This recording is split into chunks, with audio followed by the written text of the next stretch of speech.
여러분 안녕하십니까? 뉴스투데이 강원입니다. 밤새 강원 일부 지역에 기습폭우가 쏟아졌는데요. 그래도 여전히 찜통더위가 지속되면서 폭염 피해가 늘어나고 있습니다. 가축들이 잇따라 폐사하는가 하면 온열 질환 환자도 속출하고 있습니다. 이송미 기자가 무더위 현장을 취재했습니다. 철원의 양계농장 밀집 지역입니다. 최근 한 농장에서 닭 2,000마리가 출하를 앞두고 집단 폐사했습니다. 더운 공간에서 이상 행동을 하다 폐사한 것으로 전해졌습니다. 제 뒤로 보이는 양계장은 지금 출입이 통제되고 있는데요. 최근 이 일대 양계농장들을 중심으로 폭염 피해가 확산되고 있습니다. 철원 양계농장 두 곳에서 폐사한 닭은 모두 6,800여 마리. 지금까지 돼지 농장을 포함해 강원도에서 폭염 피해를 신고한 축산 농가는 16곳, 피해 가축은 9,600마리가 넘습니다. 34도 이상 올라가게 되면 성체들은 견디지 못해요. 그래서 온도가 높은 불로 인해서 그냥 폐사가 진행이 되고 있어요. 온열 질환자도 속출하고 있습니다. 화천에서 자전거를 타던 80대 남성이 열탈수 증세를 보여 병원으로 긴급 이송됐습니다. 당시 화천의 최고 기온은 35.5도, 체감 온도는 36도를 기록했습니다. 37.4도 정도 나오시고 등이랑 상반신 싹 다 땀으로 젖어 계셨거든요. 운동삼아 나오셨다 그러고. 강원도 전 지역에 폭염특보가 지속되면서 열사병과 열탈진 등 온열 질환 환자는 누적 91명을 기록했습니다. 강원도는 재난안전대책본부 비상 1단계를 내렸습니다. 무더위 쉼터와 그늘막을 추가로 설치하고 곳곳에 살수차를 투입해 도로 위 열기를 식히고 있습니다. 한증막 같은 무더위가 다음 주까지는 계속될 것으로 예상되면서 폭염 피해가 사상 최악으로 기록된 2018년을 넘어설 거란 우려가 나오고 있습니다. MBC 뉴스 이송미입니다. 얼마 전 평창의 상수도 사업 비리 사건과 연루된 군청 공무원과 현직 경찰관이 구속됐는데요. 뇌물수수 혐의로 먼저 구속된 공무원 2명에 대한 재판도 이어지고 있습니다. 보도에 이병성 기자입니다. 공사를 넘기는 대가로 각각 4억 원과 4천만 원을 받았다는 혐의로 기소된 전 평창 상하수도 사업소장 지모 씨와 당시 팀장이었던 임모 씨. 7월 들어 열린 두 차례 공판에는 임 씨의 중학교 동창이자 뇌물을 건넨 업자 박모 씨의 부하 직원인 나모 씨가 증인으로 출석해 신문에 임했습니다. 첫 번째 쟁점은 지 씨와 임 씨에게 뇌물을 건넨 액수와 시기 등이 기록된 뇌물 장부의 진위 여부였습니다. 지 씨 측은 우선 나 씨가 최초 경찰 조사에서 진술한 자금 마련 경로가 실제 출납 기록과 다르다는 경찰의 전화를 받고 말을 바꿨다며 뇌물 장부가 허위로 작성된 것이라고 주장했습니다. 또 법정에서 나 씨가 장부를 처음 본 시점을 일관되지 않게 진술하고 있다며 의혹을 증폭시켰습니다. 나 씨가 뇌물 혐의와 관련된 법적 지식을 임 씨에게 설명하며 회유한 정황이 대화 녹취에서 드러난다는 점도 쟁점이었습니다. 나 씨가 업자 박 씨의 지시에 따라 뇌물을 받았다는 자백을 유도하기 위해 임 씨를 만났다는 게 지 씨 변호인의 주장입니다. 임 씨가 자백해야 뇌물 장부의 신뢰도가 올라가고 지 씨의 유죄 가능성이 높아지기 때문이라는 겁니다.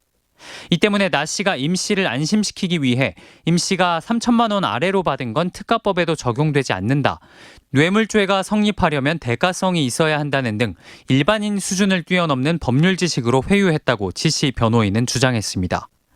나 씨는 시종일관 명확한 대답이 요구될 때마다 당시의 맥락이나 정확한 내용은 기억나지 않는다는 답변으로 피해가며 증인신문을 마쳤습니다. 한편 구체적인 자금 관련 신문은 한 달 뒤 열리는 업자 박모 씨의 증인신문에서 진행될 걸로 보입니다. MBC 뉴스 이병선입니다. 삼척시가 원전 해제 부지의 에너지 자립 도시를 기반으로 한 관광지를 조성하기로 하고 사업을 추진하고 있습니다. 이르면 내년에 착공할 계획인데 사업자 선정이 관건이 될 전망입니다. 배연한 기자가 보도합니다. 삼척시 근덕면 동막리와 분암리 일대 172만 제곱미터 면적의 부지입니다. 지난 2008년 소방 방재단지로 개발되다 중단됐고 2012년에는 원전 예정 부지로 지정됐다 지역 반대 등에 부딪혀 2019년에 지정 해제됐습니다.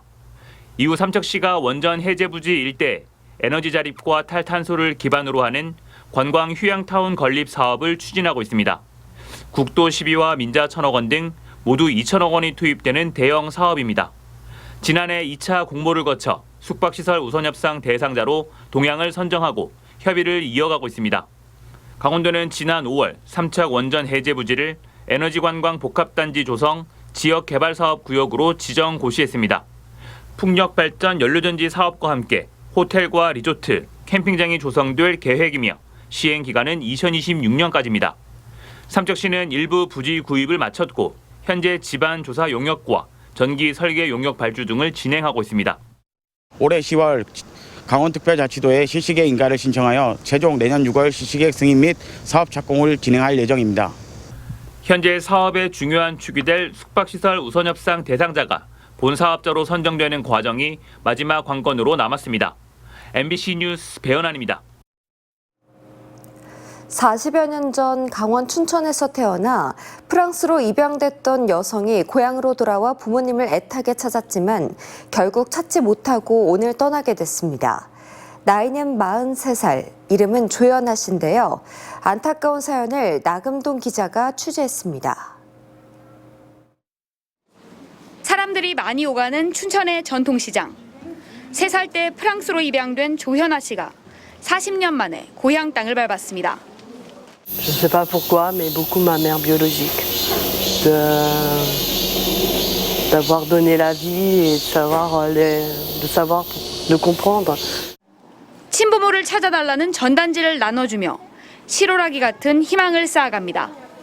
정말 이렇게 힘들게 왔는데 찾았으면 좋지. 아무도 없으니 더군다나. 조현아 씨는 1981년 4월 25일 춘성군 보건소에서 태어났습니다. 닷새 만에 춘천의 오순절 보육원으로 보내졌고 3년 뒤인 1984년 7월 23일 홀트 아동복지회를 통해 프랑스로 입양됐습니다. 세실 옥대라는 새로운 이름도 얻었습니다. 하지만 프랑스에서의 삶은 녹록지 않았습니다. 가정폭력을 겪어야 했고 17살 때는 또다시 파양돼 프랑스 보육원에 맡겨졌습니다. La vie avec la famille a été très compliquée. Il y a eu beaucoup de violence, beaucoup de choses très compliquées. 현아 씨는 지금 프랑스에서 어엿한 사회복지 분야 공무원으로 일하고 있습니다.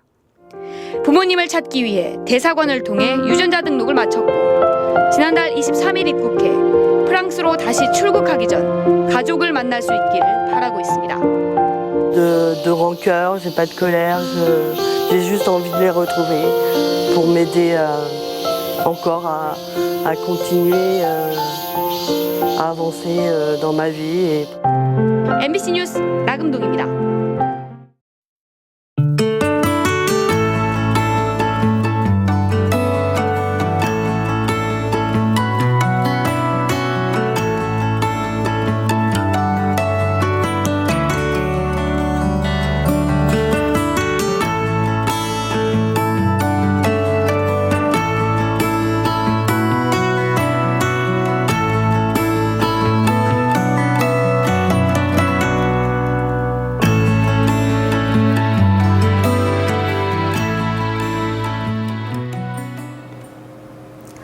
춘천시가 지역보건법 개정에 따라 보건소장직을 간호사와 약사, 한의사 등으로 확대해 공모했지만 이번에도 아무도 선정되지 않았습니다. 춘천시는 공모에 지원한 2명을 심사한 결과 법적 자격 요건은 갖췄지만 적임자는 없었다고 밝혔습니다. 지원자가 적은 이유에 대해서는 보건소장직 법적 기준 완화가 잘 알려지지 않은 것 같다고 설명했습니다. 춘천시 보건소장직은 전임자가 마약관리 부실 등의 이유로 직이 해제된 뒤 1년 넘게 공석입니다. 강릉시가 2026 ITS 세계총회 개최를 앞두고 홍보 활동에 나섰습니다. 강릉시는 지난달 사천면을 시작으로 다음 달 초까지 21개 읍면동을 직접 방문해 ITS 세계총회와 ITS 시설 전반에 관한 설명을 진행하면서 행사 분위기를 끌어올리기로 했습니다. 2026 강릉 ITS 세계총회는 2026년 10월 19일부터 23일까지 강릉 올림픽파크 일원에서 열리고 약 90개 나라 20만여 명이 참여할 예정입니다.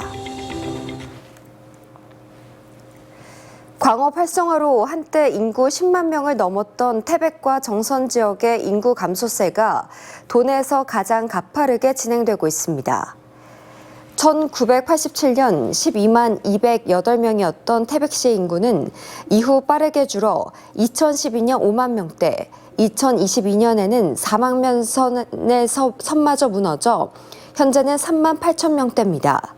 정선군의 인구도 1984년 13만 8천여 명에서 2012년에 4만 명대로 급격히 떨어진 뒤 현재 3만 3천 명대로 줄었습니다.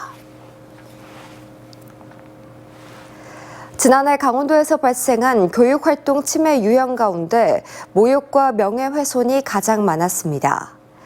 백승하 국회의원에 따르면 지난해 교권 침해 191건 가운데 모욕과 명예훼손이 46%, 교육활동 방해가 29%를 차지했습니다. 교권을 침해한 가해 학생은 77명이 출석 정지, 24명이 교내 봉사 처분을 받았고 11명은 아무 조치를 받지 않았습니다. 피해를 겪고 재직 중인 교사 101명 가운데 23명은 특별 휴가를 받았고 22명은 병가를 사용했습니다. 피서 절정기를 맞아 속초시가 오는 9일부터 11일까지 속초해수욕장에서 2024 속초 바다축제를 개최합니다.